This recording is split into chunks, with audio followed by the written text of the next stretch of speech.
আগের ব্লগে তোমাদের আমি বলেছিলাম যে আমরা খাঁচা কিনতে যাব। তো দেখো এই দোকান থেকে আমরা খাঁচা কিনেছিলাম। তো এই দোকানের খাঁচাগুলো সত্যিই খুব টেস্টি ছিল।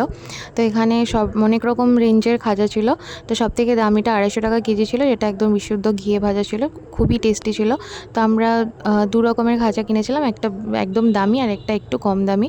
তো দুটোই ভালো খেতে ছিল, টেস্টি ছিল। তো এখান থেকে তোমরা কিন্তু অবশ্যই খাজা নিতে পারো। আর এরা খুব সুন্দরভাবে খাঁচার প্যাকেটগুলো করে দেয়, একদম সুন্দরভাবে লক করে দেয়, যাতে হচ্ছে কোনো রকম হাওয়া ঢুকে নেতিয়ে যাওয়ার মানে ব্যাপার থাকে না। তো এই দেখো এরকম একটা ব্যাগও দিয়েছিল, আমরা অনেকখানি হচ্ছে কিনেছিলাম ওই জন্য। তো দেখতেই পাচ্ছ এখান থেকে আমরা অনেকখানি করে খাজা নিয়ে নিয়েছি।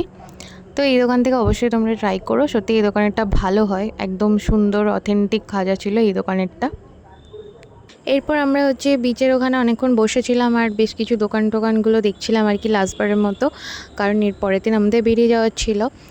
তো সেই জন্য বিভিন্ন জায়গায় আমরা দেখছিলাম কিছু কেনাকাটার মতো পাওয়া যায় কিনা, তবে আমরা কিছু তেমন কেনাকাটা করিনি।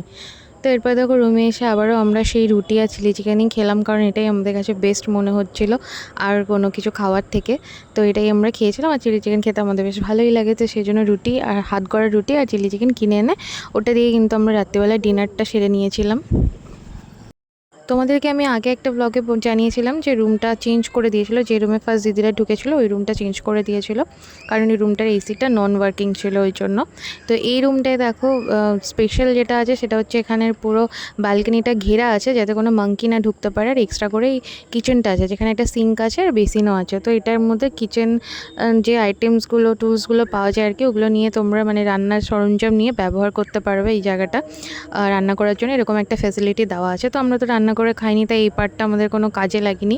আর এর ভাড়া এক্সট্রা কোন কিনা আমরা জানি না, কারণ আমাদের তো সেমই নিয়েছিল। আর এই রুমটা নেওয়ার তো আমাদের কোনো ইয়েই ছিল না, ওরাই দিল আর কি, যেহেতু ওই রুমটায় প্রবলেম ছিল সেই জন্য।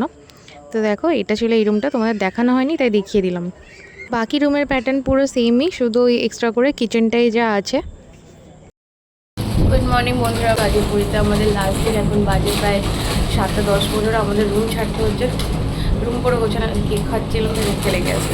রুম পুরো গোছানো হয়ে গিয়েছে। আর হচ্ছে যে আজকে আমরা চলে আসি পুরী থেকে, তো টাটা বলেই চলে যাবো। তো এখন ব্লগটা আরম্ভ করলাম, রেডি হয়ে গিয়েছি, এবার হচ্ছে গিয়ে বেরিয়ে পড়বো।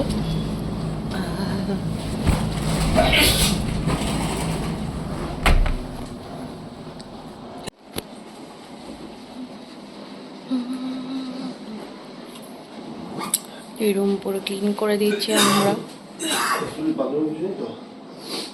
না চলো আমরা এই যে বেরিয়ে যাচ্ছি, দেখো এই যে ভাই হয়েছে, চলো।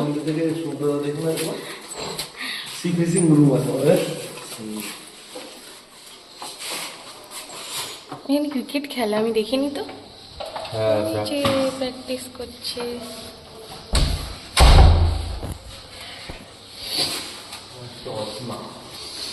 চশমাটা তো ব্যাগে ঢুকিয়ে দিচ্ছি। তো আমরা নিচে চলে যাচ্ছি বা লিফটে করে, আর আমরা উপরে উঠবো না। লিফট ট্রিপ শেষ, বল তো যো। আমরা ফোন পে দিয়ে আমরা ফোন করতে পারি না এটা যেমন বুক করেছি ওটা প্রসেনজিৎ না ফোন নাম্বারটা বলে আমরা এই ঠিক আছে চলো, আচ্ছা আমরা আসি। টাটা।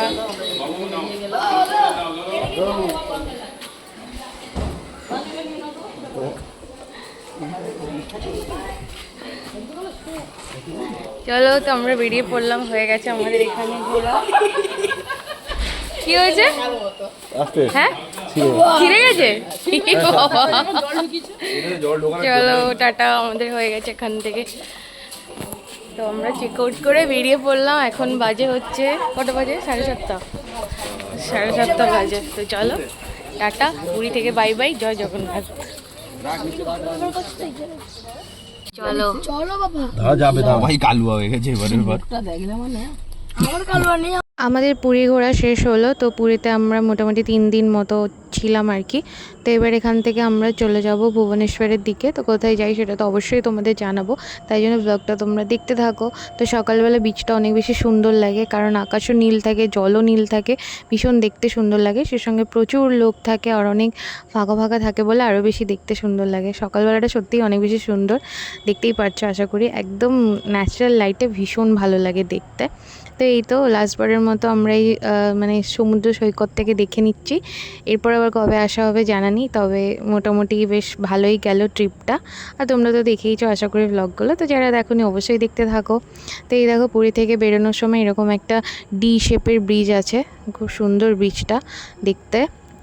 মানে এই যে হাইওয়ে দিয়ে আমরা যাচ্ছিলাম, এরকম একটা ডি শেপের ব্রিজ আছে এখানে, নতুন কনস্ট্রাকশন হচ্ছে, এখনও হচ্ছে আর কি, কাজ চলছে। আমরা এখনও ব্রেকফাস্ট করেছিলাম না, আর আমরা ভেবেছি যে নেক্সট কোনো স্টপে দাঁড়িয়ে চাটা খেয়ে নেবো। আর ব্রেকফাস্ট হচ্ছে নেক্সট ডেস্টিনেশনে যাওয়ার পরেই হচ্ছে গিয়ে করব। তো যেখানে যাচ্ছি সেখানে যাওয়ার পরে, মানে সেই জায়গাটা ঘোরার পরে তারপরে ব্রেকফাস্ট করবো, এরকম একটা চিন্তাভাবনা আছে। তো এখানে ভিউজগুলো সত্যিই অনেক বিউটিফুল লাগছিলো, রাস্তা অনেক ফাঁকা ছিল। এখন বাজে 8:07, আমরা এসেছি চা খেতে এখানে চা দোকানে। চলো চা দোকানে এসেছি, এটা হচ্ছে ভুবনেশ্বর যাওয়ার পথে এই চা দোকানটা পড়বে রাস্তার ধারে। কলা গাছ আছে কি সুন্দর।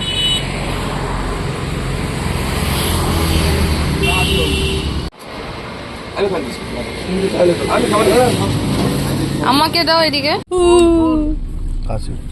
জিজ্ঞাসা করি 5 দিনের কথা। এখন আমরা চলে এসেছি দেখো লিঙ্গরাজ টেম্পলে। এই যে আমরা লিঙ্গরাজ টেম্পলে ঢুকে পড়েছি, আর এখানে তো মনে হয় ক্যামেরা ফোন কিছু অ্যালাউড নেই, এবার দেখা যাবে। আমি কি বলি পার্কিং দা স্যার জি বাবা কে বলছেন এখানটা হচ্ছে তো ভিডিও ক্যামেরা অ্যালাউ নেই, বাইরে থেকে সব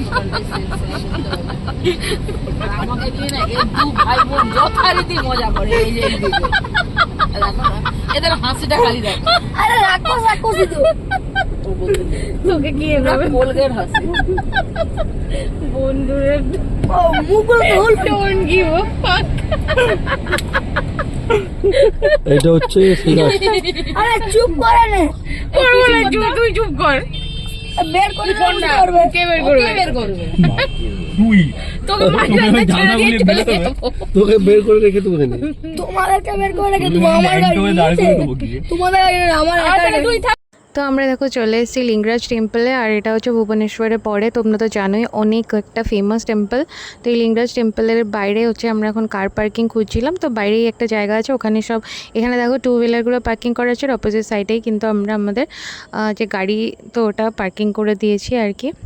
তো দেখতেই পাচ্ছ এখানে তোমরা 2 হুইলারে করে এলে এখানে তোমরা পার্কিং করতে পারবে, এই একদম কাছেই মন্দিরের বাইরেই এই জায়গাটা। তো এটাও অনেক চেঞ্জ হয়ে গেছে, মানে আগে যখন এসেছিলাম মন্দিরটা ডাইরেক্ট রাস্তার কাছেই খুলতো, এখন পুরো মন্দিরের বাইরের চত্বরটা পুরো আলাদা করে সুন্দরভাবে গোছানো আছে, মানে মেইন রোডটাকে ঘুরিয়ে দিয়েছে, একদম সামনের জায়গাটা ফাঁকা করে দিয়েছে, খুবই ভালো করেছে, আগের থেকে অনেক বেটার করেছে যেটা দেখলাম আর কি।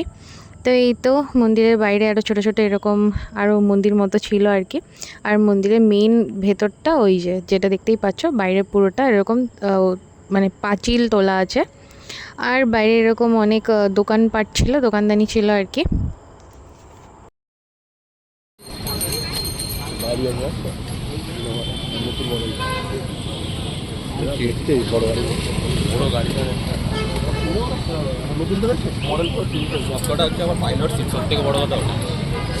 ও মা গো ঠাকুর, কি গরম ছিল এটা। আরে লোকে অনেকের নামে হোম করা সেই সব জিনিস, এগুলো আর কিছু না।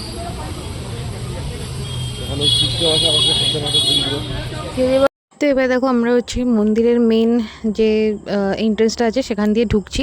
তো এখানেও দেখলাম অনেকে হচ্ছে 2 হুইলার পার্কিং করেছে, আর বাইরে এরকম মন্দিরের যে ডালা পুজো দেওয়ার জন্য যে ডালাগুলো পাওয়া যায় সেরকম হচ্ছে দোকান আছে।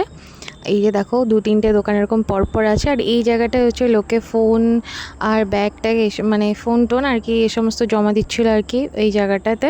তো ওখানে গিয়ে টোকেন কালেক্ট করে ফোনটা মানে ফোন জমা দিয়ে দিলেই হয়ে যাবে। তো আমরা এখানেই হচ্ছে ফোনটা রেখে দেবো। তার আগে তোমাদেরকে বাইরে হচ্ছে যে জায়গাটা আছে পুরোটা মন্দির চত্বরটা তোমাদের ঘুরে দেখাই, কারণ ভেতরে তো ফোন অ্যালাউড নেই সেই কারণেই। তো মন্দিরটা সত্যিই অনেক বেশি আগের থেকে সুন্দর করে দিয়েছে, মানে বাইরেটা আগে যখন এসেছিলাম তখন একদম মন্দির থেকে বেরোনো মাত্রই এই যে রাস্তাটা ছিল এটা পুরো মেন রোড ছিল, এখান দিয়ে পুরো গাড়ি যাতায়াত করতো, এই জায়গাটা অনেক বেশি অপরিচ্ছন্ন ছিল, এখন পুরো পরিষ্কার সুন্দর হয়ে গিয়েছে, যেটা দেখে খুবই ভালো লাগলো। কারণ মন্দিরের এলাকা এরকম পরিষ্কার পরিচ্ছন্ন হলেই ভালো লাগে আর কি, যেহেতু একটা ভালো স্থান আর কি ওই কারণে। তো এখানেও মোটামুটি ড্রেস নিয়ে কোনো রকম বিধিনিষেধ ছিল না, এখানে যে যেরকম পড়তে চায় সেরকমই পড়ে আসতে পারে। তো এরকম একটা ব্যাপার। তো জগন্নাথ মন্দিরে ওটা নিষেধ ছিল, এই কারণে আমি তোমাদেরকে জানিয়ে দিয়েছিলাম, আর এটাও আমি তোমাদের জানিয়ে দিলাম। তো এটা একটা শিব ঠাকুরের মন্দির, আর ভেতরে আরও অনেক অনেক মন্দির আছে, অনেকগুলো দেবতার মন্দির আছে, মোটামুটি সব রকম দেবতার মন্দিরই আছে। আর ভেতরটা অনেক বড়, অনেক সুন্দর।